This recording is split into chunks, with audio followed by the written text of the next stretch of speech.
The US military conducted fresh strikes in Yemen on Tuesday, targeting anti-ship ballistic missiles in a region controlled by Houthi rebels.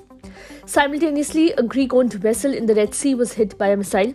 Houthi militia aligned with Iran has been carrying out attacks on ships since November, causing concerns among major powers.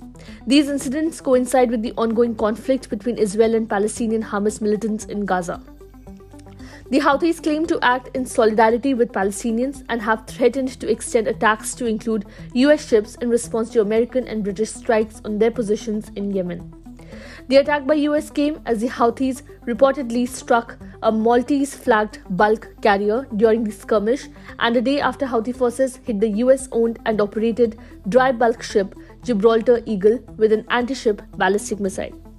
In an effort to disrupt their funding and weapon supply, the Biden administration intends to redesignate Houthi rebels as a terrorist organization in the US. The Trump administration had removed the Houthis from 2 terrorist lists in 2021, a decision reversed by President Biden. The proposed action would place the Houthis back on one of these lists, specifically designating them as specially designated global terrorists. The White House confirmed additional US strikes on Tuesday targeting ballistic missiles prepared for launch by the Houthi rebels.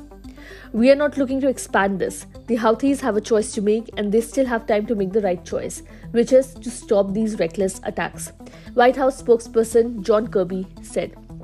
France chose not to take part in the US-led strikes because it wants to avoid a regional escalation, President Emmanuel Macron told a news conference. The country has a defensive approach in the Red Sea and would stick to this stance, Macron said.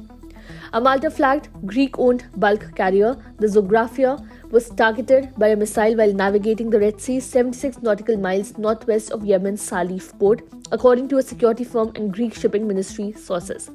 The Houthi rebels claimed responsibility for the attack, stating they used naval missiles, resulting in a direct hit. The Zografia, en route from Vietnam to Israel with 24 crew members and no cargo, sustained material damage but reported no injuries. Container vessels in the Red Sea have altered routes, with some opting to circumnavigate South Africa's Cape of Good Hope due to concerns impacting a significant portion of global shipping traffic that relies on the Suez Canal via the Red Sea. Despite the disruptions, Egypt's Suez Canal Authority downplayed the impact, describing the suspension of transit by some companies as temporary, affirming that canal traffic was proceeding normally.